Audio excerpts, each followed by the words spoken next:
ಅಖಿಲಾಂಡಕೋಟಿ ಬ್ರಹ್ಮಾಂಡ ನಾಯಕ ರಾಜಾಧಿರಾಜ ಯೋಗಿರಾಜ ಪರಬ್ರಹ್ಮ ಶ್ರೀ ಸಚ್ಚಿದಾನಂದ ಸದ್ಗುರು ಸಾಯಿನಾಥ್ ಮಹಾರಾಜ್ ಕಿ ಜೈ.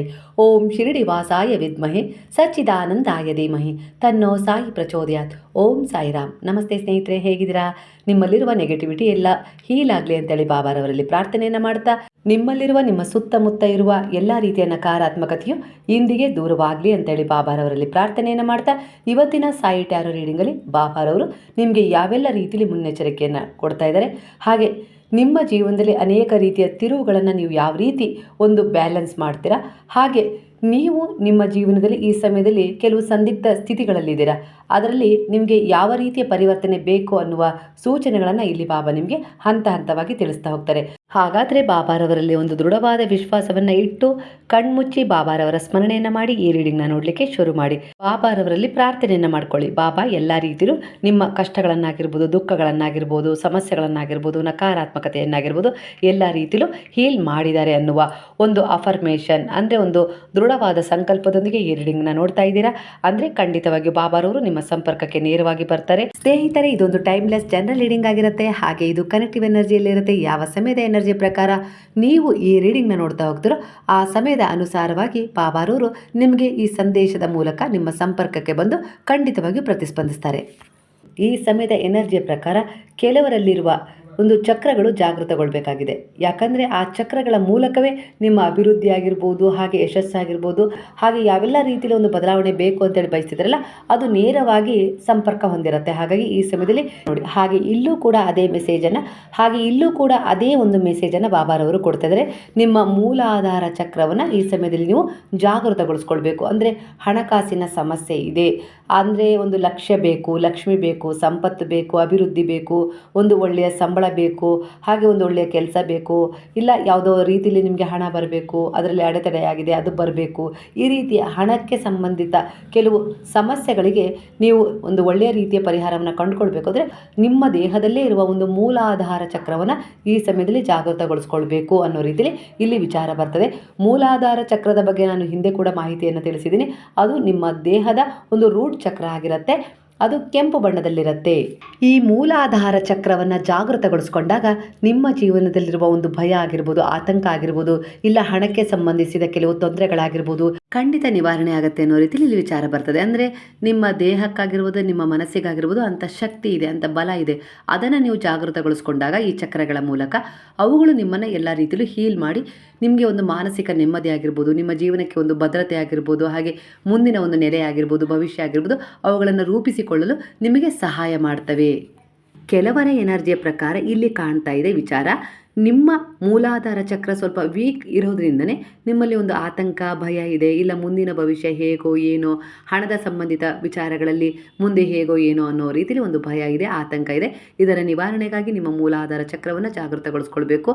ಅಂದರೆ ಕೆಂಪು ಬಣ್ಣದ ವಸ್ತುಗಳನ್ನು ಬಳಸೋದ್ರಿಂದ, ಇಲ್ಲ ಕೆಂಪು ಬಣ್ಣದ ಪದಾರ್ಥಗಳನ್ನು ತಿನ್ನೋದ್ರಿಂದ, ಕೆಂಪು ಬಣ್ಣದ ಹೂಗಳನ್ನು ಇಲ್ಲವೇ ಕೆಂಪು ಬಣ್ಣದ ಕುಂಕುಮವನ್ನು, ಹಾಗೆ ಕೆಂಪು ಬಳೆಗಳನ್ನಾಗಿರ್ಬೋದು, ಕೆಂಪು ಬಣ್ಣದ ಮಿಶ್ರಿತ ಬಟ್ಟೆಗಳನ್ನು ಧರಿಸೋದ್ರಿಂದ ನಿಮ್ಮ ಮೂಲಾಧಾರ ಚಕ್ರ ಒಂದು ಆ್ಯಕ್ಟಿವ್ ಆಗುತ್ತೆ. ಹಾಗೆ ಅದೇ ರೀತಿಯ ತರಕಾರಿಗಳನ್ನು ಅಂದರೆ ಬೀಟ್ರೋಟ್ ಆಗಿರ್ಬೋದು, ಕ್ಯಾರೆಟ್ ಆಗಿರ್ಬೋದು, ಇಲ್ಲ ಹಣ್ಣುಗಳು, ದಾಳಿಂಬೆ ಹಣ್ಣಾಗಿರ್ಬೋದು, ಈ ರೀತಿಯ ಕೆಂಪು ಬಣ್ಣದ ಹಣ್ಣುಗಳನ್ನು ತಿನ್ನೋದ್ರಿಂದ ಕೂಡ ನಿಮ್ಮಲ್ಲಿ ಒಂದು ಸದೃಢತೆ ಬರುತ್ತೆ ನಿಮ್ಮ ಮೂಲಾಧಾರ ಚಕ್ರವನ್ನು ಜಾಗೃತಗೊಳಿಸ್ಕೊಳ್ಳೋಕ್ಕೆ. ಹಾಗೆ ಈ ಮಂತ್ರವನ್ನು ಕೂಡ ನೀವು ಜಪಿಸೋದ್ರಿಂದ ನಿಮ್ಮಲ್ಲಿರುವ ಮೂಲಾಧಾರ ಚಕ್ರ ಆ್ಯಕ್ಟಿವ್ ಆಗುತ್ತೆ.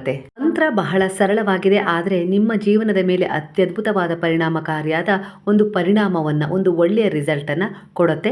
ನಂಬಿಕೆಯಿಂದ ಮಾಡ್ಕೊಳ್ತಾ ಹೋಗಿ. ಅಂದರೆ ಭಗವಂತನ ಅಂಶ ನೀವಂದ ಮೇಲೆ ನಿಮ್ಮಲ್ಲಿ ಆ ಅಂಶ ಇದ್ದೇ ಇರುತ್ತಲ್ವ, ಅದನ್ನು ಕೆಲವೊಮ್ಮೆ ಜಾಗೃತಗೊಳಿಸಿಕೊಳ್ಳುವ ಪ್ರಕ್ರಿಯೆ ನಿಮಗೆ ತಿಳಿದಿರೋದಿಲ್ಲ. ಹಾಗಾಗಿ ಅದರಿಂದ ನಿಮ್ಮನ್ನು ಅಧೈರ್ಯಗಳಾಗಿರ್ಬೋದು, ದುರ್ಬಲತೆಗಳಾಗಿರ್ಬೋದು, ಕಠಿಣತೆಗಳಾಗಿರ್ಬೋದು ಬಾಧಿಸ್ತಾ ಇರ್ತವೆ. ಧೈರ್ಯದಿಂದ ಅವುಗಳನ್ನು ಎದುರಿಸಲು ಸಾಧ್ಯವಾಗ್ತಾ ಇರೋದಿಲ್ಲ. ಹಾಗಾಗಿ ನಿಮ್ಮ ಮೂಲಾಧಾರ ಚಕ್ರವನ್ನು ನೀವು ಜಾಗೃತಗೊಳಿಸ್ಕೊಂಡಾಗ ನಿಮ್ಮ ಜೀವನದಲ್ಲಿ ಅನೇಕ ರೀತಿಯ ಒತ್ತಡ ಸಮಸ್ಯೆಗಳಿಂದ ಮುಕ್ತವಾಗ್ತೀರಾ.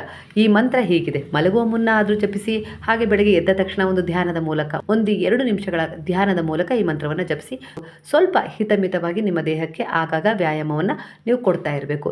ಈ ಮಂತ್ರ ಹೀಗಿದೆ, ಲಂ ಲಂ ಲಂ ಲಂ ಅನ್ನುವ ಈ ಬೀಜ ಮಂತ್ರವನ್ನು ಜಪಿಸಬೇಕು. ಹಾಗೆ ಈ ಮಂತ್ರವನ್ನು ಧ್ಯಾನದ ಮೂಲಕ ನೀವು ಜಪಿಸ್ತಾ ಇರಬೇಕಾದ್ರೆ ನಿಮ್ಮ ಮೂಲಾಧಾರ ಚಕ್ರ ಕೆಂಪು ಬಣ್ಣದಲ್ಲಿ ಇರುತ್ತೆ. ಅದನ್ನು ನೀವು ನೆನಪು ಮಾಡ್ಕೊಳ್ಬೇಕು. ಅಂದರೆ ಒಂದು ಮಗು ಹುಟ್ಟೋದಕ್ಕಿಂತ ಮೊದಲು ಹೇಗೆ ಪಿಂಡ ರೂಪದಲ್ಲಿರುತ್ತಲ್ಲ, ಆಗ ಅದರ ಬಣ್ಣ ಕೆಂಪಾಗಿರುತ್ತೆ. ಅಂದರೆ ಒಂದು ಮಾಂಸದ ಮುದ್ದೆ ರೀತಿಯಲ್ಲಿರುತ್ತೆ. ಅದರ ಆಧಾರದ ಮೇಲೆ ಅದು ಎಲ್ಲವನ್ನ ಅಂಗಗಳನ್ನು ಪಡ್ಕೊಳ್ಳುತ್ತೆ. ಅದೇ ರೀತಿ ಈ ಮೂಲಾಧಾರ ಚಕ್ರವನ್ನು ನೀವು ಆ್ಯಕ್ಟಿವ್ ಮಾಡಿಕೊಂಡಾಗ ಏನಾಗುತ್ತೆ ಅಂದರೆ ನಿಮ್ಮ ಎಲ್ಲ ರೀತಿಯಲ್ಲೂ ಒಂದು ಜೀವಕೋಶಗಳು ಜಾಗೃತವಾಗ್ತವೆ. ಹಾಗೆ ನಿಮ್ಮ ಇಚ್ಛೆಗಳು ಪೂರ್ಣಗೊಳ್ಳಿಕ್ಕೆ ಅದು ಸಹಾಯ ಮಾಡಿಕೊಡ್ತವೆ ಅನ್ನೋ ರೀತಿಯಲ್ಲಿ ಇಲ್ಲಿ ವಿಚಾರ ಬರ್ತದೆ.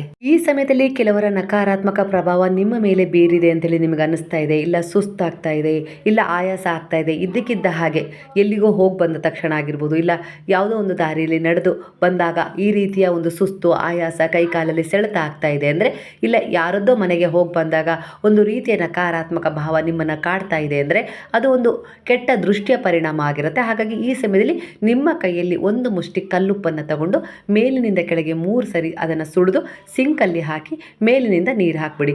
ಈ ರೀತಿ ನೀವು ಗುರುವಾರ ಭಾನುವಾರ ಮಾಡ್ತಾ ಬಂದರೆ ನಿಮ್ಮಲ್ಲಿರುವ ಒಂದು ನೆಗೆಟಿವಿಟಿ ಆಗಿರ್ಬೋದು, ಬೇರೆಯವರ ಒಂದು ನಕಾರಾತ್ಮಕ ಪ್ರಭಾವ, ಕೆಟ್ಟ ದೃಷ್ಟಿ ಆಗಿರ್ಬೋದು, ಸಂಪೂರ್ಣವಾಗಿ ನಿಮ್ಮಿಂದ ಹೀಲ್ ಆಗ್ತಾ ಹೋಗುತ್ತೆ. ಅಂದರೆ ದೂರ ಆಗ್ತಾ ಹೋಗುತ್ತೆ, ಹೊರ ಹೋಗ್ತಾ ಹೋಗುತ್ತೆ, ನಿಮ್ಮನ್ನು ನೀವು ಗುಣಪಡಿಸ್ಕೊಳ್ಳೋಕ್ಕೆ ಸಹಾಯ ಮಾಡುತ್ತೆ. ಈ ಉಪ್ಪಿಗೆ ಅಂತ ಶಕ್ತಿ ಇದೆ ಸ್ನೇಹಿತರೆ. ನಾನು ಬಹಳ ವಿಡಿಯೋಗಳಲ್ಲಿ ಹೇಳಿದ್ದೀನಿ, ಇದು ಪರಿಣಾಮಕಾರಿಯಾದ ರಿಸಲ್ಟ್ ಆಗಲೇ ತುಂಬ ಜನಕ್ಕೆ ಕೊಟ್ಟಿದೆ. ಕೆಲವೊಂದು ವಿಚಾರಗಳಲ್ಲಿ ನಿಮ್ಮ ಮನಸ್ಥಿತಿ ಈಗ ಸ್ವಲ್ಪ ಕುಗ್ಗಿದೆ, ನಕಾರಾತ್ಮಕತೆಯಿಂದ ನರಳುತ್ತಾ ಇದ್ದೀರಾ ಅಂದರೆ ಯಾವುದೇ ರೀತಿ ದೈಹಿಕವಾಗಿ ನೋವಾಗಿಲ್ಲ, ಆದರೂ ಕೂಡ ಏನೋ ಒಂದು ರೀತಿ ದೈಹಿಕ ಮಾನಸಿಕ ಭಾರವನ್ನು ಅನುಭವಿಸ್ತಿದ್ರೆ, ಹಾಗಾಗಿ ಈ ರೀತಿಯ ಕೆಲವು ಪರಿಹಾರಗಳನ್ನು ಮಾಡಿಕೊಂಡ್ರೆ ಖಂಡಿತವಾಗಿ ನಿಮ್ಮ ಜೀವನದಲ್ಲಿ ಒಂದು ರಿಲೀಫ್ ಅಂತ ಹೇಳಿ ನಿಮಗೆ ಸಿಕ್ಕೇ ಸಿಗುತ್ತೆ. ಮಾಡ್ಕೊಳ್ಳಿ. ಯಾಕಂದರೆ ಈ ಸಮಯದಲ್ಲಿ ಕೆಲವರ ಎನರ್ಜಿ ಅದೇ ರೀತಿಯ ಒಂದು ಸೂಚನೆಯನ್ನು ಇಲ್ಲಿ ಕೊಡ್ತಾ ಇದೆ. ಹಾಗಾಗಿ ಅದೇ ರೀತಿಯ ಒಂದು ಸಂದೇಶ ಇಲ್ಲಿ ಬಂದಿದೆ. ಅಷ್ಟೇ ಅಲ್ಲ, ಈ ಮೂಲಾಧಾರ ಚಕ್ರ ಶಿವ ಮತ್ತೆ ಶಕ್ತಿಯ ಒಂದು ಪ್ರತಿರೂಪವಾಗಿದೆ. ಹಾಗಾಗಿ ಸಂತಾನ ಆಗೋದ್ರಲ್ಲಿ ಏನಾದರೂ ಕೊರತೆ ಉಂಟಾಗ್ತದೆ, ದೇಹದಲ್ಲಿನ ಕೆಲವು ನೋವುಗಳಾಗಿರ್ಬೋದು, ಇಲ್ಲ ಒಂದು ದೋಷಗಳಾಗಿರ್ಬೋದು, ಎಲ್ಲದರಲ್ಲೂ ಇದು ಉತ್ತಮವಾದ ಫಲಿತಾಂಶವನ್ನು ತಂದುಕೊಡುತ್ತೆ. ಅಂದರೆ ನೀವು ಎಷ್ಟೆಷ್ಟೋ ಹಣವನ್ನು ಖರ್ಚು ಮಾಡ್ತಾ ಇದ್ದೀರಲ್ವಾ ಒಂದು ಸಂತಾನ ಆಗಬೇಕು ಅಂತ ಹೇಳಿ, ಅದಕ್ಕೋಸ್ಕರನೇ ಇಲ್ಲಿ ಈ ರೀತಿಯ ಒಂದು ಸಂದೇಶ ನಿಮಗೆ ಸಿಕ್ಕಿದೆ ಅಂತ ಹೇಳಿ ಅಂದ್ಕೊಳ್ಳಿ. ಅಂದರೆ ಎಲ್ಲವನ್ನ ಪಡ್ಕೊಳ್ಳೋಕ್ಕೆ ಹಣನೇ ಖರ್ಚು ಮಾಡಬೇಕು ಅಂತ ಇಲ್ಲ, ನೀವು ಒಂದು ಸರಳವಾದ ಒಂದು ಧ್ಯಾನದೊಂದಿಗೆ, ಮಂತ್ರದೊಂದಿಗೆ, ಗುರುವಿನಲ್ಲಿ ದೃಢವಾದ ವಿಶ್ವಾಸವಿಟ್ಟು ನೀವು ನಿಮ್ಮಲ್ಲಿ ಒಂದು ಆತ್ಮವಿಶ್ವಾಸವನ್ನು ತುಂಬಿಕೊಂಡು ಈ ರೀತಿಯಾಗಿ ನಿಮ್ಮ ದೇಹದಲ್ಲೇ ಇರುವ ಒಂದು ಮೂಲಾಧಾರ ಚಕ್ರವನ್ನು ಜಾಗೃತಗೊಳಿಸ್ಕೊಳ್ಬೇಕು. ಯಾಕಂದರೆ ಅದು ಶಿವ ಮತ್ತು ಶಕ್ತಿಯ ಪ್ರತೀಕವಾಗಿದೆ. ನಿಮ್ಮ ದೇಹದಲ್ಲಿರುವ ಕೆಲವು ದೋಷಗಳನ್ನು ನಿವಾರಣೆ ಮಾಡಿ ಅದು ನಿಮ್ಮ ಸಂತಾನೋತ್ಪತ್ತಿಗೆ ಕಾರಣ ಮಾಡಿಕೊಡುತ್ತೆ ಅನ್ನೋ ರೀತಿಯಲ್ಲಿ ಇಲ್ಲಿ ವಿಚಾರ ಬರ್ತದೆ ಸ್ನೇಹಿತರೆ. ಅಂದರೆ ನಿಮ್ಮ ಹಿಂದಿನ ಜನ್ಮದಲ್ಲಿ ಯಾವುದೋ ಒಂದು ಸಂಚಿತ ಕರ್ಮ ನಿಮಗೆ ಈ ಸಮಯದಲ್ಲಿ ಸಂತಾನ ಆಗೋದನ್ನು ತಡೀತಾ ಇದೆ ಅನ್ನೋ ರೀತಿಯಲ್ಲಿ ಇಲ್ಲಿ ವಿಚಾರ ಬರ್ತದೆ. ಹಾಗೆ ಈ ಧ್ಯಾನ ಮಾಡಿ ಗುರುವಿನ ನಾಮಸ್ಮರಣೆ ಎಷ್ಟು ಒಂದು ಬಲವಾದ ನಂಬಿಕೆಯಿಂದ ಮಾಡ್ತಾ ಹೋಗ್ತಿರೋ ಅಷ್ಟೇ ನಿಮ್ಮ ಜೀವನದಲ್ಲಿರುವ ಒಂದು ಸಂಚಿತ ಕರ್ಮ ಅಂದರೆ ಒಂದು ಕೆಟ್ಟ ಕರ್ಮ ರಿಮೂವ್ ಆಗ್ತಾ ಹೋಗುತ್ತೆ, ಅಂದರೆ ಹೀಲ್ ಆಗ್ತಾ ಹೋಗುತ್ತೆ. ಗುರುವೇ ಸ್ವಯಂ ಅದನ್ನು ಹೀಲ್ ಮಾಡ್ತೀನಿ ಅನ್ನೋ ರೀತಿಯಲ್ಲಿ ಇಲ್ಲಿ ಭರವಸೆ ಕೊಡ್ತಿದ್ದಾರೆ. ಹಾಗಾಗಿ ಗುರುವಿನ ಧ್ಯಾನ ಮಾಡಿ, ಪೂಜೆನೇ ಮಾಡಬೇಕು ಅಂತ ಇಲ್ಲ, ನೀವು ಮಲಗೋದಕ್ಕಿಂತ ಮೊದಲು ಎದ್ದಾಗ ಗುರುವಿನ ನಾಮಸ್ಮರಣೆಯೊಂದಿಗೆ ನಿಮ್ಮ ದಿನ ಶುರು ಆಗಬೇಕು. ಅದೇ ರೀತಿ ಒಂದು ಒಳ್ಳೆಯ ಭರವಸೆಯೊಂದಿಗೆ ಆ ದಿನವನ್ನು ನೀವು ಮುಗಿಸುವ ಅಭ್ಯಾಸವನ್ನು ಮಾಡಿಕೊಂಡ್ರೆ ಇನ್ನು 6 ತಿಂಗಳಲ್ಲಿ ನಿಮಗೆ ಸಂತಾನಕ್ಕೆ ಒಂದು ಒಳ್ಳೆಯ ಬಲ ಬರುತ್ತೆ ಅನ್ನೋ ರೀತಿಯಲ್ಲಿ ಇಲ್ಲಿ ಮೆಸೇಜ್ ಬರ್ತಾ ಇದೆ.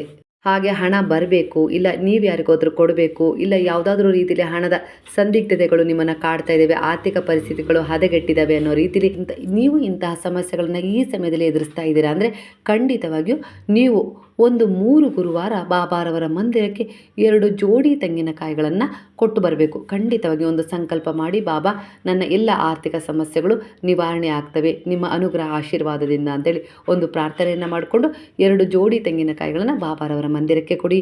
ಬಾಬಾರವರ ಮಂದಿರ ಇಲ್ಲ ಅನ್ನೋರು ಏನು ಮಾಡಬೇಕು ಅಂದರೆ, ಸುತ್ತಮುತ್ತ ಇದೆ, ಅನುಕೂಲ ಇದೆ, ಹೋಗಿ ಬರ್ತೀವಿ ಅಂದ್ಕೊಂಡವರು ನೀವು 3 ವಾರ ತೆಂಗಿನಕಾಯಿಗಳನ್ನು ನಿಮ್ಮ ಮನೆಯಲ್ಲಿ ಎತ್ತಿಡಿ. ಬಾಬಾರವರ ಒಂದು ಎದುರಿಗೆ ಅಂದರೆ ಒಂದು ದೇವರ ಕೋಣೆಯಲ್ಲಿ ಎತ್ತಿಟ್ಬಿಡಿ.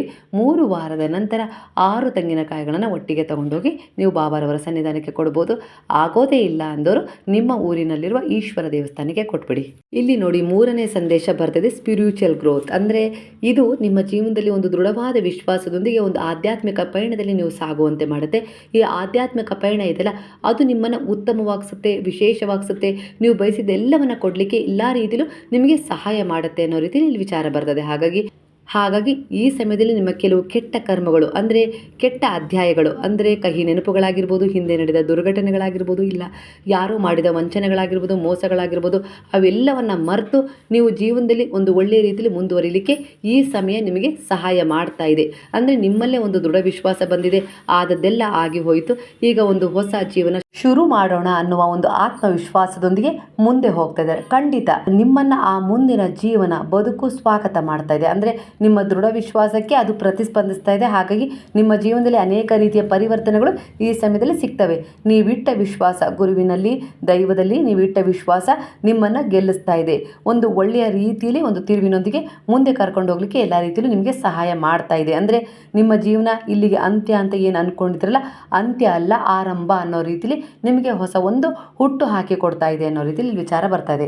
ಹಾಗಾಗಿ ಇಲ್ಲಿ ಕೆಲವರ ಎನರ್ಜಿ ಪ್ರಕಾರ ಈ ಸಮಯದಲ್ಲಿ ನಿಮ್ಮ ಮನೆಯಲ್ಲಿ ನಡೀತಾ ಇರುವ ಸಣ್ಣ ಪುಟ್ಟ ಜಗಳಗಳಾಗಿರ್ಬೋದು, ಇಲ್ಲ ಯಾರೋ ನಿಮಗೆ ಒಂದು ರೀತಿಯಲ್ಲಿ ನೋವು ಕೊಡ್ತಾ ಇದ್ದಾರೆ, ನಿಂದನೆ ಮಾಡ್ತಾ ಇದ್ದಾರೆ, ಎಷ್ಟೇ ನೀವು ಒಂದು ಒಳ್ಳೆಯ ಕೆಲಸವನ್ನು ಮಾಡ್ತಾಯಿದ್ರು ಕೂಡ ಅದರಲ್ಲಿ ಏನಾದರೂ ಒಂದು ತಪ್ಪನ್ನು ಹುಡುಕ್ತಾ ಇದ್ದಾರೆ, ಈ ರೀತಿಯೆಲ್ಲ ಒಂದು ಗೊಂದಲ ಸೃಷ್ಟಿ ಆಗ್ತಾ ಇದೆ. ಅಂದರೆ ಅವೆಲ್ಲ ಸಣ್ಣ ಪುಟ್ಟ ತಪ್ಪುಗಳ ಬಗ್ಗೆ ನೀವು ಬಹಳ ಫೋಕಸ್ ಮಾಡಬಾರ್ದು. ಈ ಸಮಯದಲ್ಲಿ ನಿಮ್ಮ ಉದ್ದೇಶ ಏನಿದೆ, ಗುರಿ ಏನಿದೆ, ಹಾಗೆ ನೀವೇನು ಮಾಡಬೇಕು ಅಂತಿದ್ದೀರಿ, ಎಂಥ ಜೀವನವನ್ನು ಬಯಸ್ತಾ ಇದ್ದೀರಾ, ಅದರ ಕಡೆ ನೀವು ಹೆಚ್ಚು ಫೋಕಸ್ ಮಾಡಬೇಕು. ಯಾಕಂದರೆ ನೀವು ಮುಂದೆ ಹೋಗಲಿಕ್ಕೆ ಇಂಥ ಒಂದು ನಕಾರಾತ್ಮಕತೆ ಆಗಿರ್ಬೋದು, ಜನರಾಗಿರ್ಬೋದು, ಎಲ್ಲೋ ಒಂದು ರೀತಿಯಲ್ಲಿ ಒಂದು ಕರ್ಮದ ಮೂಲಕ, ಒಂದು ಕೆಟ್ಟ ಕರ್ಮದ ಮೂಲಕ ನಿಮ್ಮನ್ನು ತಡೀತಾ ಇದ್ದಾರೆ, ಅಂದರೆ ಹಿಂದೆ ಎಳಿತಾ ಇದ್ದಾರೆ. ಅಂದರೆ ನಿಮ್ಮದು ಒಳ್ಳೆಯದನ್ನು ಪಡ್ಕೊಳ್ಳೋಕ್ಕೆ, ಒಂದು ಮಹತ್ತರ ಸಾಧನೆ ಮಾಡಲಿಕ್ಕೆ ಇವರೆಲ್ಲ ನಿಮ್ಮನ್ನು ಹಿಂದೆ ಎಳಿತಾ ಇದ್ದಾರೆ ಒಂದು ಕರ್ಮದ ಹೆಸರಲ್ಲಿ ಅನ್ನೋ ರೀತಿಯಲ್ಲಿ ಇಲ್ಲಿ ವಿಚಾರ ಬರ್ತದೆ. ಹಾಗಾಗಿ ಅತ್ತೆ ಮಾವ ಇನ್ಯಾವುದೇ ರೀತಿಯ ಒಂದು ಸಂಬಂಧಗಳು ನಿಮ್ಗೆ ಏನೋ ಒಂದು ರೀತಿಯಲ್ಲಿ ನೋವು ಕೊಡ್ತಾ ಇದ್ದಾವೆ ಅಂದರೆ ಜೊತೆಗಿರೋದು ಅನಿವಾರ್ಯ ಇಲ್ಲ ಅಂತಲ್ಲ. ಯಾಕಂದರೆ ಅದು ಒಂದು ಕರ್ಮ ಬಂಧನ, ಆ ಬಂಧನದಲ್ಲಿ ನೀವು ಸಾಗಬೇಕು. ಆದರೆ ಅವರೆಲ್ಲರ ಒಂದು ನೆಗೆಟಿವ್ ವಿಚಾರಗಳನ್ನು ನೀವು ಇಗ್ನೋರ್ ಮಾಡಬೇಕು. ಹಾಗೆ ಅವ್ರ ಜೊತೆ ಯಾವುದನ್ನು ಬೇಕು, ಎಷ್ಟರ ಮಟ್ಟಿಗೆ ನೀವು ಇರಬೇಕು ಅನ್ನೋದ್ರ ಬಗ್ಗೆ ಚಿಂತನೆ ಮಾಡ್ತಾ ನೀವು ನಿಮ್ಮ ಜೀವನದಲ್ಲಿ ಒಂದು ಒಳ್ಳೆಯದನ್ನು ಪಡ್ಕೊಳ್ಬೇಕು. ಒಳ್ಳೆಯ ಜೀವನ, ಮಕ್ಕಳ ಭವಿಷ್ಯ, ಒಂದು ಒಳ್ಳೆಯ ಉತ್ತಮವಾದ ಭವಿಷ್ಯ ಎಲ್ಲವನ್ನು ರೂಪಿಸ್ಕೊಳ್ಳೋಕ್ಕೆ ಏನು ಕನಸು ಕಟ್ಟಿದಾರಲ್ಲ, ಆ ಕನಸಿನ ಬಗ್ಗೆ ಹೆಚ್ಚು ಫೋಕಸ್ ಮಾಡಿ ಒಂದು ಪ್ರಾರ್ಥನೆಯನ್ನು ಮಾಡಬೇಕು. ಒಂದು ಒಳ್ಳೆಯ ರೀತಿಯಲ್ಲಿ ಅದನ್ನು ಈಡೇರಿಸ್ಕೊಳ್ಳೋಕ್ಕೆ ಎಲ್ಲ ರೀತಿಯಲ್ಲೂ ನೀವು ಒಂದು ಹೋರಾಟ ಮಾಡಬೇಕು ಖಂಡಿತವಾಗಿಯೂ. ಅಂದರೆ ಇಷ್ಟೇ ಸಾಕಪ್ಪ, ಇದೇ ಸಾಕು ನನಗೆ ಜೀವನ ಅಂತೇಳಿ ಒಪ್ಕೋಬಾರ್ದು ಯಾವಾಗಲೂ. ಯಾಕಂದರೆ ಅದು ಅಷ್ಟೇ ಆಗಿಬಿಡುತ್ತೆ. ನಾನು ಇನ್ನೂ ಹೆಚ್ಚಿನದನ್ನು ಒಂದು ಒಳ್ಳೆಯದನ್ನು ಪಡ್ಕೊಳ್ಬೇಕು, ಉತ್ತಮವಾಗಿಸ್ಕೊಳ್ಬೇಕು, ನನ್ನನ್ನಾಗಿರ್ಬೋದು, ನನ್ನ ಜೀವನವನ್ನಾಗಿರ್ಬೋದು, ನನ್ನ ಕನಸುಗಳನ್ನಾಗಿರ್ಬೋದು ಅನ್ನೋ ರೀತಿಯಲ್ಲಿ ನೀವು ಎಷ್ಟು ಒಂದು ಒಳ್ಳೆಯ ದೃಢ ವಿಶ್ವಾಸವಿಟ್ಟು ಮುಂದೆ ಹೆಜ್ಜೆ ಇಡ್ತೀರೋ ಅಷ್ಟೇ ಅವುಗಳೆಲ್ಲವೂ ನಿಮ್ಮ ಹತ್ರ ಆಕರ್ಷಣೆ ಆಗ್ತವೆ. ಹಾಗಾಗಿ ಇದೇ ನನ್ನ ಜೀವನ, ಇದೇ ನನ್ನ ಜೀವನ, ಇದೇ ನನ್ನ ಕರ್ಮ, ಇದೇ ನನ್ನ ಹಣೆ ಬರಹ ಅಂತ ಹೇಳಿ ಈ ರೀತಿಯ ಒಂದು ಕಟ್ಟು ಬಿದ್ದ ಸಂಬಂಧಗಳ ಒಂದು ನಕಾರಾತ್ಮಕತೆಗೆ ಬಲಿಯಾಗಬೇಡಿ ಅನ್ನೋ ರೀತಿಯಲ್ಲಿ ವಿಚಾರ ಬರ್ತದೆ. ಹಾಗಾಗಿ ಗುರು ಇಲ್ಲಿ ನಿಮಗೆ ನೇರವಾಗಿ ಮಾರ್ಗದರ್ಶನವನ್ನು ಕೊಡ್ತಾ ಇದ್ದಾರೆ. ಇದು ನಿನ್ನ ಜೀವನ ಅಲ್ಲ, ಇವೆಲ್ಲವೂ ನಿನ್ನ ಉತ್ತಮವಾದ ಜೀವನಕ್ಕೆ ಹೋಗೋದನ್ನು ತಡೀತಾ ಇದ್ದಾವೆ. ಹಾಗಾಗಿ ಅವುಗಳೆಲ್ಲವನ್ನು ಮೆಟ್ಟಿ ನಿಂತು, ಅಂದರೆ ಇಗ್ನೋರ್ ಮಾಡಿ, ಎಷ್ಟು ಬೇಕೋ ಅಷ್ಟು ಅವುಗಳನ್ನು ತಗೊಂಡು ಮುಂದೆ ಸಾಗಿ ಅನ್ನೋ ರೀತಿಯಲ್ಲಿ ನಿಮಗೆ ಬಾಬಾ ಬ್ಲೆಸ್ಸಿಂಗ್ ಮಾಡ್ತಿದ್ದಾರೆ. ಹಾಗಾಗಿ ಇಂಥ ಒಂದು ಕೆಲವು ವಿಚಾರಗಳು ನಿಮಗೆ ಒಂದು ಪ್ರೇರಣೆಯಾಗಿರಬೇಕು, ಪಾಠವಾಗಿರಬೇಕು, ಛಲವಾಗಿ ಅವುಗಳನ್ನು ಮುಂದೆ ನೀವು ತಗೊಂಡು ಮುಂದೆ ಹೋಗಬೇಕು ಅನ್ನೋ ರೀತಿಯಲ್ಲಿ ಬಾಬಾ ನಿಮಗೆ ಬ್ಲೆಸ್ಸಿಂಗ್ ಕೂಡ ಕೊಡ್ತಾ ಇದ್ದಾರೆ. ಈ ಸಮಯದಲ್ಲಿ ಕೆಲವರ ಎನರ್ಜಿ ಪ್ರಕಾರ ಒಂದು ವಿಚಾರದಲ್ಲಿ ನೀವು ಅಂದರೆ ಒಂದು ಸಮಸ್ಯೆಯಲ್ಲಿದ್ದೀರಾ, ಅದಕ್ಕೂ ಒಂದು ಬಲವಾದ ಕಾರಣವಿದೆ. ಅದಕ್ಕೆ ಯಾವ ಸೂಚನೆಯನ್ನು ಇಲ್ಲಿ ಬಾಬಾ ನಿಮಗೆ ಕೊಡ್ತಾ ಇದ್ದಾರೆ ಈ ಸಮಯದಲ್ಲಿ ಅಂದರೆ ಆ ಸಮಸ್ಯೆಗಳಿಗೆ ಇಲ್ಲ ಆ ಗೊಂದಲಗಳಿಗೆ ಯಾವುದೋ ಒಂದು ನಕಾರಾತ್ಮಕ ಎನರ್ಜಿ ನಿಮ್ಮ ಮೇಲೆ ಬಿದ್ದಿರುವುದೇ ಕಾರಣವಾಗಿದೆ, ಅಂದರೆ ಪರಿಣಾಮ ಬೀರಿರುವುದೇ ಕಾರಣವಾಗಿದೆ ಅನ್ನೋ ರೀತಿಯಲ್ಲಿ ವಿಚಾರ ಬರ್ತದೆ. ಅಂದರೆ ಯಾರದ್ದೋ ಒಂದು ನಕಾರಾತ್ಮಕತೆಗೆ ಬಲಿಯಾಗಿದ್ದೀರಾ, ಇಲ್ಲ ಒಂದು ದೃಷ್ಟಿಗೆ ಬಲಿಯಾಗಿರ್ಬೋದು, ಕೆಟ್ಟ ದೃಷ್ಟಿಗೆ, ಇಲ್ಲ ಅಂದರೆ ಕೆಲವರು ಹೊಟ್ಟೆ ಕಿಚ್ಚು ಪಡ್ಕೊಂಡಿರ್ಬೋದು, ನಿಮ್ಮ ಸಾಧನೆ ಆಗಿರ್ಬೋದು, ನಿಮ್ಮ ಒಂದು ಒಳ್ಳೆಯ ಜೀವನ ಆಗಿರ್ಬೋದು, ನಿಮ್ಮ ಒಂದು ಒಳ್ಳೆಯ ಒಂದು ಯೋಚನೆಗಳನ್ನು ನೋಡಿ ಅವರು ಎಲ್ಲೋ ಒಂದು ರೀತಿಯಲ್ಲಿ ನಿಮ್ಮ ಮೇಲೆ ಈ ಸಮಯದಲ್ಲಿ ಒಂದು ನಕಾರಾತ್ಮಕ ಪ್ರಭಾವ ಬೀರಿದ್ದಾರೆ ಅನ್ನೋ ರೀತಿಯಲ್ಲಿ ವಿಚಾರ ಬರ್ತದೆ.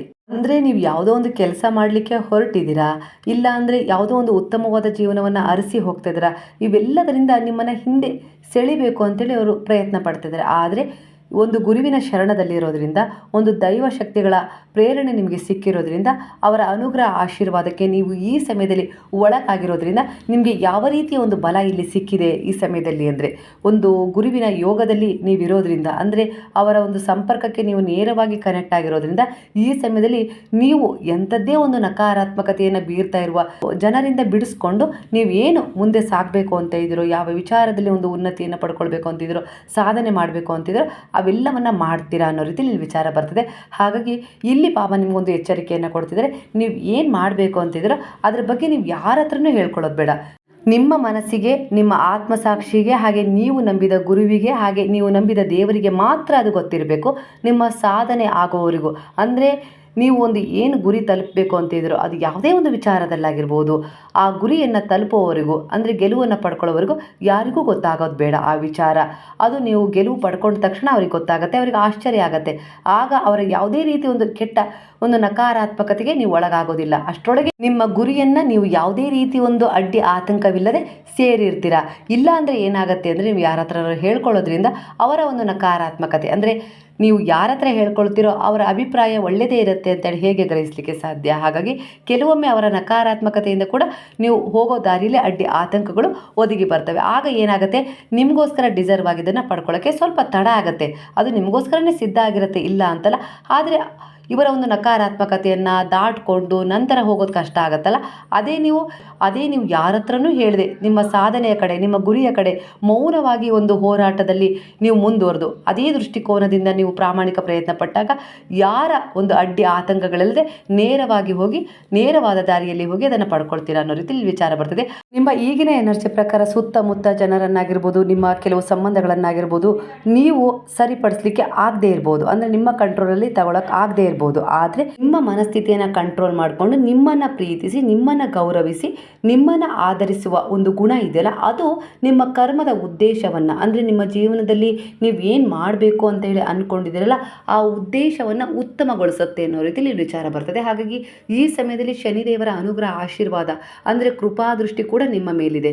ಅಂದರೆ 2025ನೇ ಇಸ್ವಿ ಕೂಡ 8ನೆಯ ಸಂಖ್ಯೆಯನ್ನು ಸೂಚಿಸ್ತಾ ಇದೆ ಇಲ್ಲಿ. ಹಾಗಾಗಿ 8ನೆಯ ಸಂಖ್ಯೆ ಇದೆಯಲ್ಲ ಅದು ನಿಮ್ಮ ಜೀವನದ ಮೇಲೆ ಒಂದು ಬಹಳನೇ ಒಂದು ಒಳ್ಳೆಯ ಪ್ರಭಾವ ಈ ಸಮಯದಲ್ಲಿ ಬೀರ್ತಾ ಇದೆ. ಯಾಕಂದರೆ ಕರ್ಮಕಾರಕ ಶನಿದೇವರ ಅನುಗ್ರಹ ಆಶೀರ್ವಾದ ನಿಮ್ಮ ಜೊತೆ ಇರೋದ್ರಿಂದ ನಿಮ್ಮ ಜೀವನದಲ್ಲಿ ಒಂದು ಕರ್ಮ ಬ್ಯಾಲೆನ್ಸ್ ಮಾಡ್ತಾ ಇದೆ ಇಲ್ಲಿ. ಅಂದರೆ ನಿಮ್ಮನ್ನು ಒಂದು ಒಳ್ಳೆಯದ್ರ ಕಡೆ ಒಯ್ತಾ ಇದೆ, ಹಾಗೆ ಕೆಟ್ಟದನ್ನು ರಿಮೂವ್ ಮಾಡ್ತಾ ಇದೆ. ಹಾಗೆ ನೀವೇನು ಪಡ್ಕೊಳ್ಬೇಕು ಅಂತ ಇದ್ದೀರೋ ಅದರ ಕಡೆ ನಿಮ್ಮನ್ನು ಒಯ್ತಾ ಇದೆ. ಯಾವುದೋ ಒಂದು ರೀತಿಯಲ್ಲಿ ನಿಮಗೆ ತಿಳಿತಾ ಇಲ್ಲ ನಿಮ್ಮ ಜೀವನದಲ್ಲಿ ಏನು ಆಗ್ತಾ ಇದೆ ಅಂತೇಳಿ ಈ ಸಮಯದಲ್ಲಿ ಗೊತ್ತಾಗ್ತಿಲ್ಲ. ಆದರೂ ಕೂಡ ಒಂದು ಉತ್ತಮವಾದ ದಾರಿಯಲ್ಲಿ ನೀವು ಹೋಗ್ತಾ ಇದ್ದೀರಾ. ಏನೋ ಒಂದು ರೀತಿಯಲ್ಲಿ ಒಂದು ಒಳ್ಳೆಯ ತಿರುವು ಬಂದು ನಿಮ್ಮನ್ನು ಒಂದು ಒಳ್ಳೆಯದ್ರ ಕಡೆ ಸೆಳ್ಕೊಂಡು ಹೋಗ್ತಾ ಇದೆ. ಇಲ್ಲಿ ನಿಮಗೆ ಯಾವುದೋ ಒಂದು ಜನ್ಮದ ಒಂದು ಪುಣ್ಯ ಕನೆಕ್ಟ್ ಆಗ್ತದೆ. ಹಾಗಾಗಿ ಈ ಸಮಯದಲ್ಲಿ ಶನಿದೇವರ ಅನುಗ್ರಹ ಆಶೀರ್ವಾದದಿಂದ ನಿಮ್ಮ ಜೀವನದಲ್ಲಿ 8ನೆಯ ಸಂಖ್ಯೆ ಬಹಳ ಮಹತ್ವಪೂರ್ಣವಾದ ಒಂದು ಪರಿವರ್ತನೆಯನ್ನು ತರಲು ಹೊರಟಿದೆ. ಅಂದರೆ ಹೇಗಪ್ಪ ಅಂದರೆ ಒಂದು ಕೆಟ್ಟದನ್ನು ಕೂಡ ಒಂದು ಒಳ್ಳೆಯ ರೀತಿಯಲ್ಲಿ ಪರಿವರ್ತನೆಗೊಳಿಸ್ಕೊಳ್ಬೋದು. ಅಂದರೆ ಶನಿದೇವರು ಅಂತ ಹೇಳಿದರೆ ಭಯ, ಅಂದರೆ ದೇವರು ಅಂದ ತಕ್ಷಣ ಭಯ ಪಡೋ ಅವಶ್ಯಕತೆ ಇಲ್ಲ.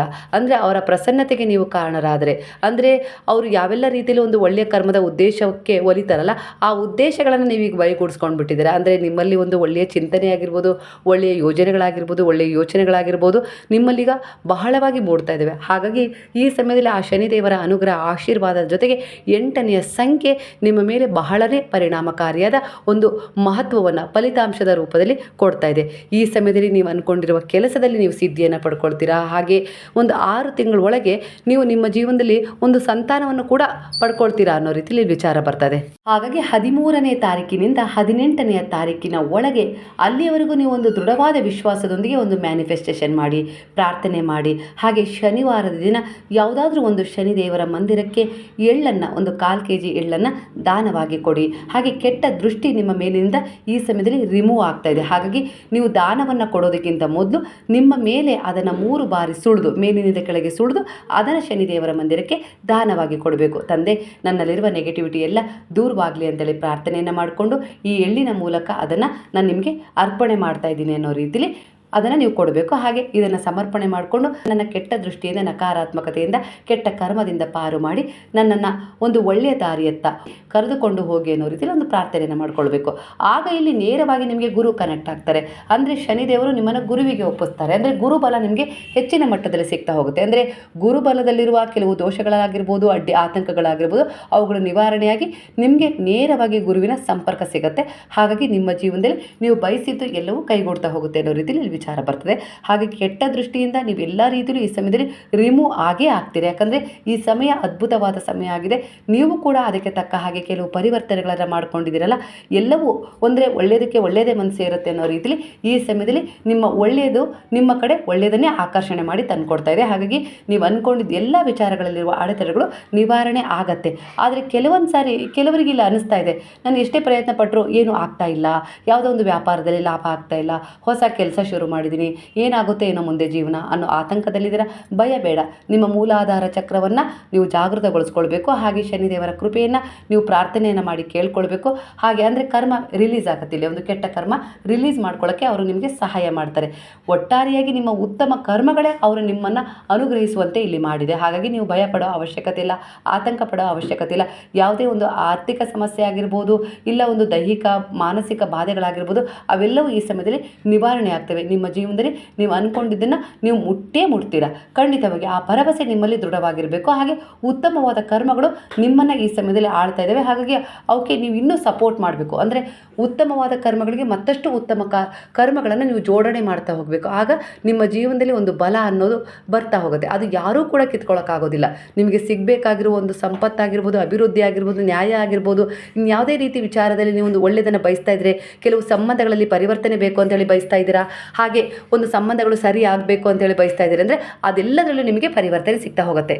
ಹಾಗೆ ಇಲ್ಲಿ ಕೆಲವರ ಎನರ್ಜಿ ಪ್ರಕಾರ ನೀವು ಯಾರದ್ದೋ ಒಂದು ಕೆಟ್ಟ ಕರ್ಮವನ್ನು ನೀವು ತಗೊಳ್ತಾ ಇದ್ದೀರಾ. ಅಂದರೆ ಬೇರೆಯವರ ಒಂದು ಕೆಟ್ಟ ಕರ್ಮವನ್ನು ನೀವು ನಿಮ್ಮ ಕಡೆ ಆಕರ್ಷಣೆ ಮಾಡ್ಕೊಳ್ತಿದ್ದಾರೆ ಈ ಸಂದರ್ಭದಲ್ಲಿ. ಹಾಗಾಗಿ ನಿಮ್ಮಲ್ಲಿ ಒಂದು ನೆಗೆಟಿವಿಟಿ ಆಗಿರ್ಬೋದು, ಆಲಸ್ಯ ಆಗಿರ್ಬೋದು, ಸಿಟ್ಟಾಗಿರ್ಬೋದು, ಇಲ್ಲ ಒಂದು ಯಾವುದೋ ಒಂದು ನಿರಾಸೆ ಆಗಿರ್ಬೋದು, ಈ ರೀತಿ ಒಂದು ಖಿನ್ನತೆಗೆ, ಒತ್ತಡಕ್ಕೆ ಈಗ ನೀವು ಒಳಗಾಗಿದ್ದೀರಾ. ಹಾಗಾಗಿ ಕೆಲವೊಂದು ಸಾರಿ ನೀವು ಯಾರದ್ದು ಹತ್ರನಾದ್ರು ಏನಾದರೂ ಒಂದು ವಸ್ತುವನ್ನು ಇಸ್ಕೊಳ್ಬೇಕಾದ್ರೆ ಆ ವಸ್ತು ಯಾವುದು ಅಂತ ನೋಡಿ ಇಸ್ಕೊಳ್ಬೇಕು. ಅದನ್ನು ನೇರವಾಗಿ ಇಸ್ಕೊಳ್ಳೋದಕ್ಕಿಂತ ಅದನ್ನು ನೀವು ಕೆಳಗಿಟ್ಟು ಅದರ ನಂತರ ನೀವು ತೊಗೊಳ್ಬೇಕು. ಆಗ ಏನಾಗುತ್ತೆ ಅಂದರೆ ಅವರು ಕೈಯಿಂದ ತೊಗೊಂಡಾಗ ಅವರ ಕರ್ಮ ನಿಮಗೆ ಪಾಸ್ ಆಗತ್ತೆ, ಇಲ್ಲ ಅಂತಲ್ಲ. ಅಂದರೆ ನೆಗೆಟಿವ್ ಎನರ್ಜಿಯ ಮೂಲಕ ಅವರ ಕೆಟ್ಟ ಕರ್ಮ ಕೂಡ ನೀವು ಕೆಲವೊಂದು ಸಾರಿ ಪಾಸ್ ಮಾಡ್ಕೊಳ್ತೀರಾ.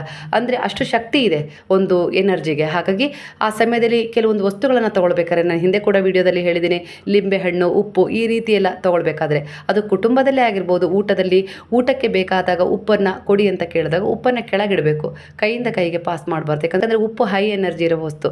ಅದನ್ನು ತೊಗೊಂಡಾಗ ಅವರಲ್ಲಿ ಆ ಸಮಯದಲ್ಲಿ ಯಾವ ರೀತಿ ಆಲೋಚನೆಗಳಿರ್ತವೋ, ಉದ್ದೇಶಗಳಿರ್ತವೋ ಅವು ಆ ಉಪ್ಪಿನ ಮೂಲಕ ನಿಮಗೆ ರವಾನೆ ಆಗ್ತವೆ. ಹಾಗಾಗಿ ಈ ಸಂದರ್ಭದಲ್ಲಿ ಈ ರೀತಿಯ ಒಂದು ನೆಗೆಟಿವಿಟಿಗೆ ಕಾರಣವಾಗಿದ್ದೀರಾ. ಹಾಗಾಗಿ ನಿಮ್ಮನ್ನು ನೀವು ಹೀಲ್ ಮಾಡಿಕೊಳ್ಳೇಬೇಕು.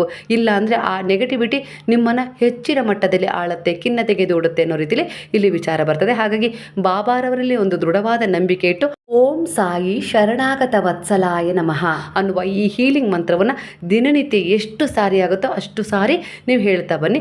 ಖಂಡಿತವಾಗಿಯೂ ಒಂದು ಕೆಟ್ಟ ಪರಿಣಾಮಕಾರಿಯಾದ ನೆಗೆಟಿವ್ ಎನರ್ಜಿಯಿಂದ ನೀವು ರಿಮೂವ್ ಆಗ್ತೀರಾ, ಅಂದರೆ ಹೀಲ್ ಆಗ್ತೀರಾ, ಹೀಲ್ ಮಾಡ್ತಾರೆ ಬಾಬಾ. ಹಾಗಾಗಿ ನಾನು ಈ ವಿಡಿಯೋದಲ್ಲಿ ಉಪ್ಪಿನ ಪರಿಹಾರವನ್ನು ಕೂಡ ಹೇಳಿದ್ದೀನಿ. ಹಾಗೆ ನೀರು ಕೂಡ ಒಂದು ಕೆಟ್ಟ ಎನರ್ಜಿಯನ್ನು ನಿಮ್ಮಿಂದ ರಿಮೂವ್ ಮಾಡುತ್ತೆ. ಹಾಗಾಗಿ ಯಾವುದಾದ್ರೂ ನಿಮ್ಮ ಸಣ್ಣ ಮಗು ಆಗಿರ್ಬೋದು, ಇಲ್ಲ ನಿಮ್ಮ ಮಕ್ಕಳಾಗಿರ್ಬೋದು, ಒಂದು ಹಲ್ಲು ಕಡಿತಾ ಇದ್ದಾರೆ, ಇಲ್ಲ ಹೆದರಿದ್ದಾರೆ, ರಾತ್ರಿ ಕನವರಿಸ್ತಾ ಇದ್ದಾರೆ, ಈ ರೀತಿ ಎಲ್ಲ ಮಾಡ್ತಾ ಇದ್ದಾರೆ ಅಂದರೆ ಅವರಿಗೆ ಈ ಉಪ್ಪಿನ ಪರಿಹಾರವನ್ನು ಮಾಡ್ಕೊಳ್ಳಿ. ಹಾಗೆ ಇಲ್ಲ ಅಂದರೆ ನೀರು ಕೂಡ ಹೈ ಎನರ್ಜಿಯನ್ನು ಹೊಂದಿದೆ. ಯಾಕಂದರೆ ಪಂಚಭೂತಗಳಲ್ಲಿ ಅದು ಕೂಡ ಒಂದಾಗಿರೋದ್ರಿಂದ ಅದು ಕೂಡ ತುಂಬಾ ಶಕ್ತಿಶಾಲಿಯಾಗಿರೋ ವಸ್ತು ಆಗಿದೆ. ಹಾಗಾಗಿ ಆ ನೀರನ್ನು ಕೂಡ ಒಂದು ಚಂಬು ನೀರನ್ನು ತಗೊಂಡು ಅದನ್ನು ಮೇಲಿನಿಂದ ಕೆಳಗೆ ಆ ಮಗುವಿಗಾಗಿರ್ಬೋದು, ನಿಮ್ಮ ಮಗನಿಗಾಗಿರ್ಬೋದು, ದೊಡ್ಡ ಮಗನಿಗಾಗಿರ್ಬೋದು, ದೊಡ್ಡ ಮಗಳಿಗಾಗಿರ್ಬೋದು, ನೀವು ನಿವಾಳಿಸಿ ಕೆಳಗೆ 3 ಸಾರಿ ನಿವಾಳಿಸಿ ಅದನ್ನು ಹೊರಗಡೆ ಚೆಲ್ಲಿದೆ, ಯಾರು ತುಳಿಯದಂಥ ಜಾಗಕ್ಕೆ ಒಂದು ಕಡೆ ಚೆಲ್ಲಿದಾಗ ಏನಾಗುತ್ತೆ ಅಂದರೆ ಆ ನೀರಿನ ಮೂಲಕ ಕೂಡ ಅವರು ಹೀಲ್ ಆಗ್ತಾರೆ ಅನ್ನೋ ರೀತಿಯಲ್ಲಿ. ಅಂದರೆ ಆ ನೀರು ಕೂಡ ನಿಮ್ಮ ಮಕ್ಕಳಲ್ಲಿರುವ ಒಂದು ನೆಗೆಟಿವ್ ಎನರ್ಜಿಯನ್ನು ಹೀಲ್ ಮಾಡಿ ಹೊರಗಡೆ ಹಾಕತ್ತೆ. ಈ ರೀತಿ ನೀವು ವಾರದಲ್ಲಿ 2 ಸಾರಿ ಮಾಡ್ಕೊಳ್ಬೇಕಾಗತ್ತೆ. ಮೊದಲಿಗೆ ಭಾನುವಾರ, ಗುರುವಾರ, ನಂತರ ತಿಂಗಳಿಗೆ 2-3 ಸಾರಿ ಮಾಡ್ಕೊಳ್ಳೇಬೇಕಾಗತ್ತೆ. ಯಾಕಂದರೆ ನೀವು ಓಡಾಡೋ ಜಾಗ ಆಗಿರ್ಬೋದು, ಇಲ್ಲ ನೀವು ಯಾರಾದ ಹತ್ರ ಒಂದು ಸಂಪರ್ಕಕ್ಕೆ ಹೋದಾಗ, ಅಂದರೆ ಮಾತಾಡ್ತಾ ಇರ್ತೀರೋ, ಇಲ್ಲ ಅಂದರೆ ಒಡನಾಟದ ಕೆಲಸ ಮಾಡ್ತಾ ಇರ್ತೀರೋ, ಇಂಥ ಸಂದರ್ಭದಲ್ಲಿ ಅವ್ರು ಯಾವ ಮನಸ್ಥಿತಿಯಲ್ಲಿ ಇರ್ತಾರೋ ಆ ಸಮಯದಲ್ಲಿ ನಿಮ್ಮ ಜೊತೆ ಅವರ ಒಂದು ನೆಗೆಟಿವಿಟಿ ವಿಚಾರಗಳನ್ನು ಹೇಳ್ಕೊಂಡಾಗ, ನಿಮ್ಮ ಜೊತೆ ಅವರ ಒಂದು ನೆಗೆಟಿವ್ ವಿಚಾರಗಳನ್ನು ಮಾತಾಡಿದಾಗ ನೀವು ಅದಕ್ಕೆ ಪ್ರತಿಸ್ಪಂದಿಸಿದಾಗ ಖಂಡಿತವಾಗಿ ನೇರವಾಗಿ ನೀವು ಅವರ ಒಂದು ನಕಾರಾತ್ಮಕತೆಗೆ ಬಲಿಯಾಗ್ತೀರಾ. ಹಾಗಾಗಿ ಕೆಲವೊಂದು ಸಾರಿ ಕೆಲವು ಪರಿಹಾರಗಳನ್ನು ಮಾಡ್ಕೊಳ್ಳೇಬೇಕು. ಎಷ್ಟೇ ಮೂಢನಂಬಿಕೆ ಅಂತೇಳಿ ನಾವು ಅಲ್ಲಗಳೆದಾಗ ಏನಾಗುತ್ತೆ ಅಂದರೆ ಕೆಲವೊಂದು ಸಾರಿ ಎಷ್ಟು ಆಸ್ಪತ್ರೆಗೆ ಸುತ್ತಿದ್ರು ಕಾಯಿಲೆ ಏನು ಅಂತ ಗೊತ್ತಾಗೋದೇ ಇಲ್ಲ, ಆದರೆ ನಾವು ನರಳಾಟ ಮಾತ್ರ ನಿಲ್ಲೋದಿಲ್ಲ, ಆ ರೀತಿ ಆಗ್ಬಿಡುತ್ತೆ. ಹಾಗಾಗಿ ಈ ರೀತಿ ಕೆಲವು ಪರಿಹಾರಗಳನ್ನು ಮಾಡಿಕೊಂಡಾಗ ಇವು ನಮ್ಮ ಹಿಂದಿನ ಪೂರ್ವಜರ ಒಂದು ಕೆಲವು ಸರಳ ಪರಿಹಾರಗಳಾಗಿದ್ದಾವೆ. ಅಂದರೆ ಅವರು ಯಾವುದೇ ರೀತಿ ಆಸ್ಪತ್ರೆಗೆ ಹೋಗ್ತಿರ್ಲಿಲ್ಲ. ಕೆಲವೊಂದು ಸಣ್ಣ ಪುಟ್ಟ ವಿಚಾರಗಳಿಗೆ ಅವರು ಇದೇ ರೀತಿ ತಮ್ಮನ್ನು ಹೀಲ್ ಮಾಡ್ಕೊಳ್ತಾ ಇದ್ರು. ಹಾಗಾಗಿ ಅಂದರೆ ಗುರುವಿನ ಶರಣದಲ್ಲಿ ಹೋಗಿ ಆಗಿರ್ಬೋದು, ಭಗವಂತನ ಶರಣದಲ್ಲಿ ಹೋಗಾಗಿರ್ಬೋದು, ಇಲ್ಲ ಪಂಚಭೂತಗಳಲ್ಲಿ ಅಂದರೆ ಪ್ರಕೃತಿಯಲ್ಲಿ ಸಿಗುವ ಕೆಲವು ವಸ್ತುಗಳಿಂದ ತಮ್ಮನ್ನು ತಾವು ಹೀಲ್ ಮಾಡ್ಕೊಳ್ತಿದ್ರು. ಹಾಗಾಗಿ ಕೆಲವೊಂದು ಸರಿ ಪಾರ್ಕಲ್ಲಿ ಓಡಾಡಬೇಕಾದ್ರೆ ನೀವು ಬರಿಗಾಲಲ್ಲಿ ಹುಲ್ಲಿನ ಮೇಲೆ ಓಡಾಡಬೇಕು. ಯಾಕಂದರೆ ಆ ಹುಲ್ಲು ನಿಮ್ಮನ್ನು ನಿಮ್ಮನ್ನು ಹೀಲ್ ಮಾಡುತ್ತೆ. ಕೆಲವೊಂದು ಸಾರಿ ಶುದ್ಧವಾದ ಒಂದು ಒಳ್ಳೆಯ ಮಣ್ಣಿನ ಮೇಲೆ ಓಡಾಡಿದಾಗ ಏನಾಗುತ್ತೆ ಅಂದರೆ ಆ ಮಣ್ಣು ಕೂಡ ಪಂಚಭೂತಗಳಲ್ಲಿ ಒಂದಾಗಿರೋದ್ರಿಂದ ಅದು ಕೂಡ ನಿಮ್ಮನ್ನು ಹೀಲ್ ಮಾಡುತ್ತೆ. ಅಂದರೆ ಅಷ್ಟು ಶಕ್ತಿ ಇದೆ ಮಣ್ಣಿಗೆ. ಹಾಗಾಗಿ ನೀವು ಈ ರೀತಿ ಕೂಡ ಕೆಲಸವನ್ನು ಮಾಡ್ಬೋದು. ಗಾಳಿಗೆ ಓಡಾಡಿದಾಗ ಆ ಗಾಳಿಯಲ್ಲೂ ಕೂಡ ನೀವು ಒಂದು ಒಳ್ಳೆಯ ಪ್ರಾರ್ಥನೆಯನ್ನು ಮಾಡಿಕೊಂಡು ಉದ್ದೇಶವನ್ನು ಹೊಂದಿದಾಗ ಆ ಗಾಳಿ ಕೂಡ ನಿಮ್ಮನ್ನು ಹೀಲ್ ಮಾಡುತ್ತೆ. ಹಾಗಾಗಿ ತೀರ್ಥಕ್ಷೇತ್ರಗಳಿಗೆ ಹೋದಾಗ ತೀರ್ಥ ಸ್ನಾನ ಮಾಡಬೇಕು, ಸಮುದ್ರ ಸ್ನಾನ ಮಾಡಬೇಕು ಅಂತೇಳಿ ಯಾಕೆ ಹೇಳೋದಂದರೆ ಆ ನೀರು ಕೂಡ ನಿಮ್ಮನ್ನು ಹೀಲ್ ಮಾಡುತ್ತೆ. ಹಾಗಾಗಿ ನಾವು ಪ್ರತಿ ಬಾರಿಯೂ ಎಲ್ಲೇ ಹೋದರೂ ಕೂಡ ಏನೇ ಮಾಡಬೇಕಾದ್ರೂ ಕೂಡ ಒಳ್ಳೆಯದನ್ನೇ ಯೋಚಿಸಬೇಕು, ಒಳ್ಳೆಯದನ್ನೇ ಯೋಜಿಸಬೇಕು ಅನ್ನೋದು ಅದಕ್ಕೆ. ಅವೆಲ್ಲವೂ ಕೂಡ ನಿಮ್ಮನ್ನು ಈ ಪ್ರಕೃತಿಯ ಮೂಲಕ ಹೀಲ್ ಮಾಡ್ತಾ ಇರ್ತವೆ. ಕೆಲವೊಂದು ಸಾರಿ ಬೆಳಗಿನ ಜಾವ ಆಗಿರ್ಬೋದು, ಸಂಜೆ ಆಗಿರ್ಬೋದು, ನೀವು ವಾಕ್ ಮಾಡುವ ಅಭ್ಯಾಸವನ್ನು ಕೂಡ ಇಟ್ಕೊಳ್ಬೇಕು. ಹಾಗೆ ನೀವು ದೇವಸ್ಥಾನಕ್ಕೆ ಹೋದಾಗ ಅಲ್ಲಿ ಒಂದು ಪ್ರಾರ್ಥನೆಯನ್ನು ಮಾಡ್ತಿದ್ದೀರಿ, ನಾಮಸ್ಮರಣೆಯನ್ನು ಮಾಡ್ತಿದ್ದೀರಿ ಅಂದರೆ ಆ ಮಂದಿರದ ಸುತ್ತಮುತ್ತ ಇರುವ ಒಂದು ಸಕಾರಾತ್ಮಕ ಎನರ್ಜಿ ಕೂಡ ನಿಮ್ಮಲ್ಲಿರುವ ನಕಾರಾತ್ಮಕತೆಯನ್ನು ಹೀಲ್ ಮಾಡುತ್ತೆ. ಈ ರೀತಿ ಎಲ್ಲ ಒಂದು ಕನೆಕ್ಟಿವ್ ಎನರ್ಜಿಯಲ್ಲಿ ನಾವಿದ್ದೀವಿ. ಈ ಪ್ರಕೃತಿಯ ಜೊತೆ ಹೊಂದಾಣಿಕೆ ಮಾಡಿಕೊಂಡಾಗ ಖಂಡಿತವಾಗಿಯೂ ಅದು ಅದ್ಭುತವಾದ ರಿಸಲ್ಟನ್ನು ನಮಗೆ ತಂದುಕೊಡುತ್ತೆ. ಸ್ನೇಹಿತರೆ, ಮುಂದಿನ ವಿಡಿಯೋದಲ್ಲಿ ಇದರ ಬಗ್ಗೆ ಹೆಚ್ಚಿನ ಮಾಹಿತಿಯನ್ನು ಕೊಡ್ತಾ ಹೋಗ್ತೀನಿ. ಇವತ್ತಿನ ಸಂದೇಶದ ವಿಚಾರಗಳು ನಿಮ್ಮ ಜೀವನದಲ್ಲಿ ರೆಸಲ್ಟ್ ಆಗಿದೆ ಅಂತೇಳಿ ಅಂದ್ಕೊಳ್ತೀನಿ ನಿಮ್ಮ ಎನರ್ಜಿಯ ಪ್ರಕಾರ. ಹಾಗಾದರೆ ಈ ಕೆಲವು ಪರಿಹಾರಗಳನ್ನು ಮಾಡ್ಕೊಳ್ಳಿ, ನಿಮ್ಮ ಮಕ್ಕಳಿಗೂ ಕೂಡ ಮಾಡ್ಕೊಳ್ಳಿ. ಖಂಡಿತವಾಗಿ ನಿಮ್ಮ ಮಕ್ಕಳಲ್ಲಿರುವ ಒಂದು ನೆಗೆಟಿವ್ ಎನರ್ಜಿ ರಿಮೂವ್ ಆಗುತ್ತೆ. ಯಾರದೇ ಒಂದು ಕೆಟ್ಟ ದೃಷ್ಟಿ ಬಿದ್ದರೂ ಕೂಡ ಅವುಗಳು ಕೂಡ ನಿವಾರಣೆ ಆಗುತ್ತೆ.